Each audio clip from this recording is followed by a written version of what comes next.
we we navigate through the world, okay, with certain kinds of worldviews, with kind of understanding the stuff around us, okay, not just the human stuff, but the natural stuff, you know, and the cosmology that the ancient Hebrews gave us in in Genesis 1, okay, of all of us being created by a common God. Okay, if we move forward in the humanities, the cosmology that Dante gives us, okay, in the Commedia, okay, in which once he gets through through hell and purgatory, he ends up he ends up in paradise, okay, which is where folks live for all eternity in a cosmic kind of kind of kind of organization. Even in our modern sci-fi, okay, when we're looking at Star Trek episodes, where we're asking questions about cosmology and where we fit into these larger things. Um, what are some of the tools of the environmental humanities that can help us navigate that? Hmm. I suppose there's several different frameworks a person might create for themselves, but this is one I often refer to, and I call it the imperfect model. I'm always taking my bookshelves down and rebuilding them as I learn along the way. But as a scientist, one of the early concepts that I got was this idea of levels of biological organization. And so here I am an individual, I'm an organism, and I know that I have organ systems that are made of organs, that are made of tissues, that are made of cells, the basic unit of life. And the cells have all these organelles, and then you can go down to the molecules, etc. It can get smaller and smaller and smaller. And all that's nested inside of me. But then I'm part of a population, I'm part of a community, I'm part of an ecosystem, I'm part of a biosphere, I'm part of planet Earth, I'm part of the Earth Moon system, the Earth Moon Sun system, I'm part of the cosmos. And when I when I can see how I'm nested in all this, it's really quite humbling. It's like, okay, I'm not separate in any way or form. I can think I'm separate. I can make that part of my narrative, but it's not even close. Look at all the things that allow me to actually survive at all levels and exist. It's itself a wonderful thing just to exist. So that's like one line, I guess you could say, one axis. And then there's another axis that I like to pretend is coming right through me. Here's this line coming right through me, and I'm on this historical timeline. And it can be linear thinking in a way. I know it's not always linear thinking in all cultures. But so I have the past behind me, I have the future in front of me, and I have this moment that I'm living in. And of course, there's some cosmologies that say this is all we have is this moment. That's all we have, this moment. But I can look back at history and its legacy effects, whether it's putting a dam in and cutting off salmon runs and ruining a culture that depended on those salmon runs. So there's history, and you can see it written on the landscapes, written in culture, written into our how we relate to the land around us. And so how is that going to affect us in the future?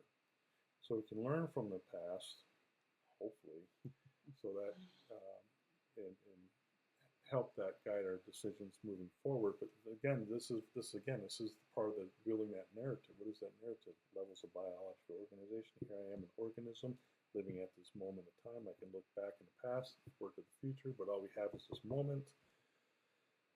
And it's like, okay. And then there's a third axis. So I like to think there's another string going through me, another angle.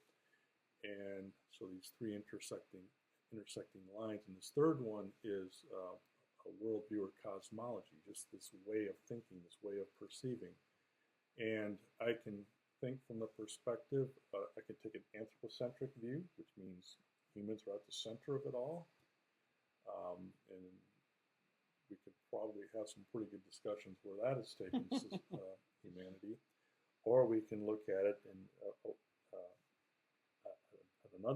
at the other end of the continuum, I suppose, and take a more kincentric or kinship approach, realizing that we are, I'll borrow the words of Aldo Leopold, plain member of the biological biotic community.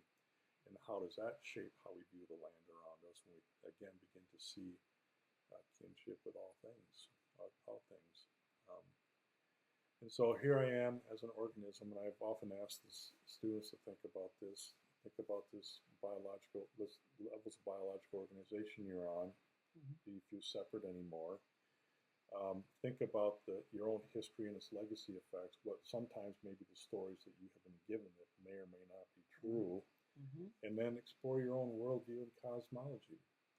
And don't be afraid of that, because it's really an interesting journey. And how, if you can understand your own origins, say for example the stirring of an ecological conscience, why do you want to become a environmental scientist? There must be some reason for that. And if you can understand your own origins by examining these three axes and how they move through you, then maybe move forward a little bit more humility in when it comes to understanding other people and their narratives.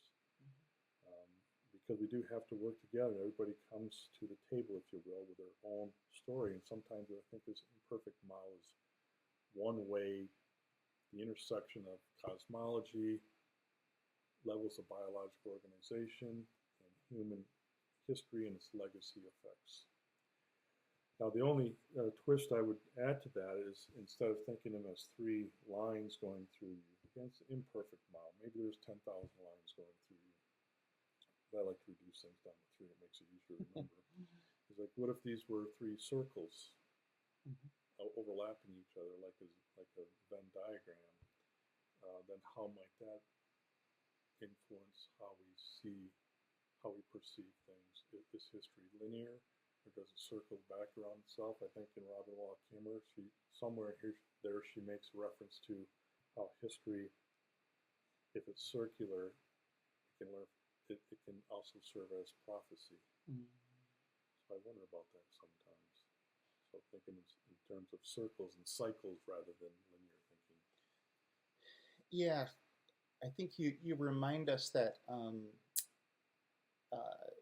as we continue to explore this new field of environmental humanities, that the texts that we read,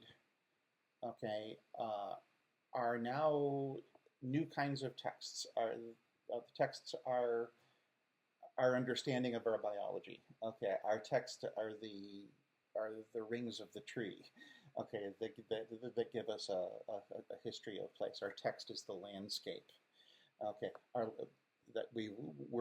We're increasing the nature of our texts, I think, in the humanities when we start to embrace this new and really important field. So thank you so much. Thank you. Welcome.